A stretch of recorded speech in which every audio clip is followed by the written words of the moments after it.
આજે બાબરનગર ખાતે આરોગ્ય વિભાગ દ્વારા આયોજિત નમો સ્વચ્છતા અભિયાન કાર્યક્રમમાં ઉપસ્થિત આપણા દિયોદરના લોકપ્રિય ધારાસભ્ય કેસાજી સાહેબ, આપણા બાબર શહેર ભાજપના પ્રમુખ પ્રવીણસિંહ બાપુ, આપણા તાલુકા પંચાયતના પ્રમુખ અમરતભાઈ, આપણા જિલ્લા પંચાયતના પ્રમુખ બહેનશ્રી, અહીંયા ઉપસ્થિત જિલ્લામાંથી અધિકારીશ્રીઓ અને આરોગ્યની સમસ્ત ટીમ,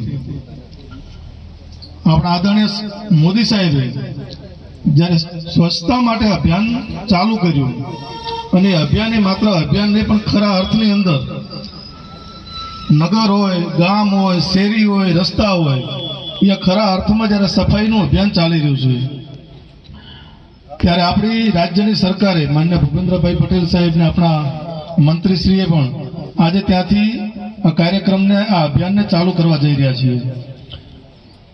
આપણે બાબર નગરની અંદર ઘણા અહીંયા રહેતા પણ હશે ને આવતા જતા પણ હશે. આપણું નગર એક સ્વચ્છ નગર બને, આપણે જે વિસ્તારમાં રહેતા હોય ગામ આપણું સ્વચ્છ બને, એના માટેના આપણે બધાએ ભેગા મળીને પ્રયત્નો કરવા જોઈએ. અમારા બાબર નગરની અંદર દર રવિવારે એક ક્લીનઅપ બાબર એટલે ક્લીનઅપ ઇન્ડિયા કરીને ગ્રુપ છે અને ક્લીનઅપ બાબર એનું નીચે એક ગ્રુપ બનેલું છે. દર રવિવારે એ ગ્રુપ દ્વારા બાબરના નક્કી કરેલા કોઈ વિસ્તારની અંદર 100% સફાઈ કરવાનું કામ કરતા હોય છે. એક રવિવારથી ચાલુ કરેલું અભિયાન છે, આવતા રવિવારે પણ છે.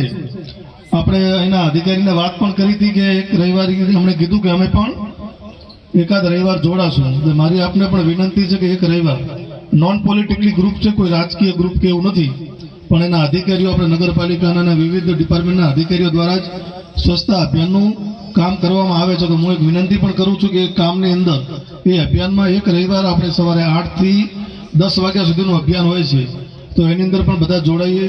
આપણે જ્યાં પણ રહીએ છીએ, ઘરમાં રહેતા હોય, બહાર રહેતા હોય, તો જેને ત્યાં પ્લાસ્ટિકનો યુઝ ના કરીએ. આપણે કોઈ શાકભાજી લેવા જતા હોય કે બીજા કામથી જતા હોય તો આપણે આપણા ઘરથી જ કાપડની કે સરકાર માન્ય જે વસ્તુ હોય એનો જ ઉપયોગ કરીએ.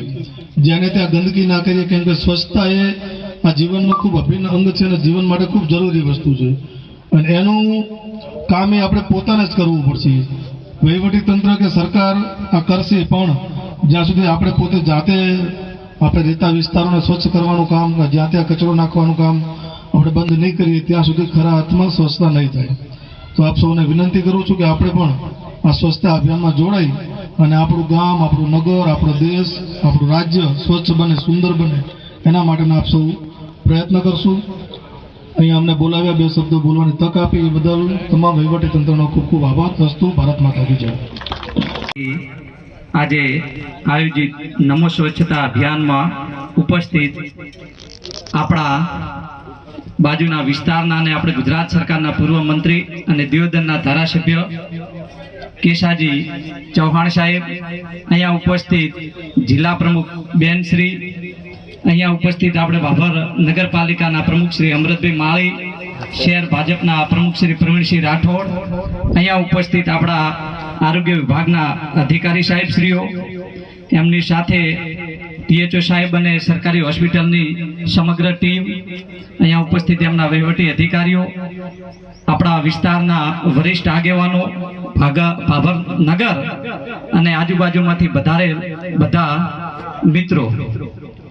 આજનો કાર્યક્રમ આપણે જોઈએ છીએ કે સ્વચ્છતાને લગતો કાર્યક્રમ. અનેક જગ્યાએ અનેક પ્રકારના કાર્યક્રમો આપણે થતા જોયા છે. સ્વચ્છતા ઉપર આપણા માનનીય, આપણું ગૌરવ આપણા વડાપ્રધાન નરેન્દ્રભાઈ મોદી સાહેબે અને આપણી ગુજરાતની સરકારે સ્વચ્છતા ઉપર ખૂબ ભાર મૂક્યો છે અને એના અંતર્ગત આપણે અનેક પ્રકારના કાર્યક્રમો સ્વચ્છતાને લગતા કરતા હોઈએ છીએ અને સ્વચ્છતા આપણને સૌને ગમે છે.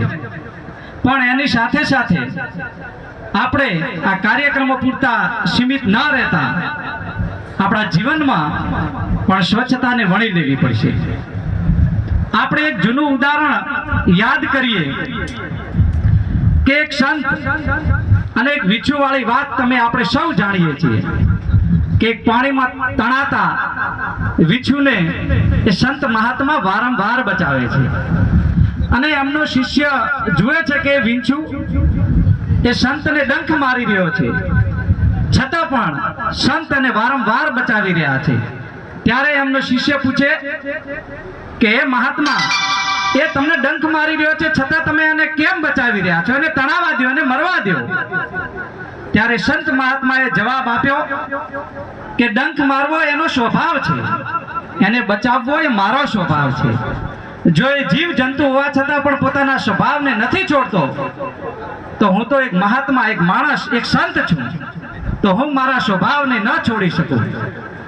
એટલે આના દ્વારા આપણે એ વાત કરવી છે કે અહીંયા બેઠેલા બધા જવાબદાર માણસો આપણે છીએ અને આપણા જીવનમાં, આપણા સ્વભાવમાં આપણે સ્વચ્છતાને ઉતારી દેશું તો આપણે આ સ્વચ્છતાના અભિયાનને સફળ થતા કોઈ રોકી નહીં શકે. આપણે પણ કોઈ જગ્યાએ ક્યાંય પ્લાસ્ટિકનો કદાચ હજી ઉપયોગ કરતા હોઈશું, આપણે એમ નહીં કહી શકીએ કે 100% એમાંથી આપણે મુક્ત બની ગયા. પણ એ પ્લાસ્ટિકના ઉપયોગ કર્યા પછી આપણે પણ જવાબદારીપૂર્વક એને આપણે કચરા પેટીમાં નાખવાનો આપણે જાતે આગ્રહ રાખવો પડશે. કદાચ નજીકમાં કોઈ કચરા પેટી નથી તો એને આપણા ખિસ્સામાં મૂકી અને જ્યારે કચરા પેટી હોય ત્યાં એને આપણે નાખશું.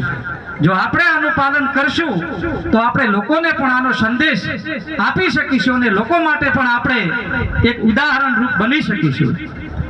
એટલે આપણે સૌ સાથે મળી આ અભિયાનને આગળ વધારીશું અને સફળ બનાવીશું. કોઈ પણ કાર્યને સફળ બનાવવા માટે એ લાંબા ગાળાનું આયોજન હોય તો એને લાંબા ગાળા સુધી આપણે ચલાવવું જોઈએ. એટલે આપણે પણ આ અભિયાનને આગળ ચલાવીશું, બધા સાથે મળીને આમાં કામ કરીશું. આ તબક્કે મારે બે શબ્દ એ પણ કહેવા છે કે અહીંયા સરકારી હોસ્પિટલમાં આવવાનું વારંવાર મારે થાય અને અહીંનો સ્ટાફ જે લોકોની સેવા માટે તત્પર હોય અને લોકોની સેવા કરતો હોય ત્યારે મને પણ અંદરથી એક આનંદ અને ગૌરવની લાગણી અનુભવાય કે આપણા વિસ્તારમાં સરકારી હોસ્પિટલમાં આવું સુંદર મજાનું કાર્ય ચાલી રહ્યું છે. અને એ સારા કાર્યના લીધે અહીંયા આવનારા દરેક લોકોને ખ્યાલ છે કે અહીંયા આવનારા દર્દીઓની જે આવક એ વધી છે અને દર્દીઓને અહીંયા આવનારા બીમાર લોકોને એક ભરોસો ઊભો થયો છે કે સરકારી હોસ્પિટલમાં જઈશું તો ઉત્તમ પ્રકારની આરોગ્યની સેવાઓ આપણને મફતમાં મળી રહેશે. એટલે આ તબક્કે સરકારી હોસ્પિટલ, THO સાહેબની સમગ્ર ટીમ ને અહીંયા ખૂબ ખૂબ અભિનંદન આપું છું, વંદન કરું છું. એકવાર ફરીથી આ કાર્યક્રમને આપણે બધા સાથે મળી અને સફળ બનાવીશું. બસ એ જ.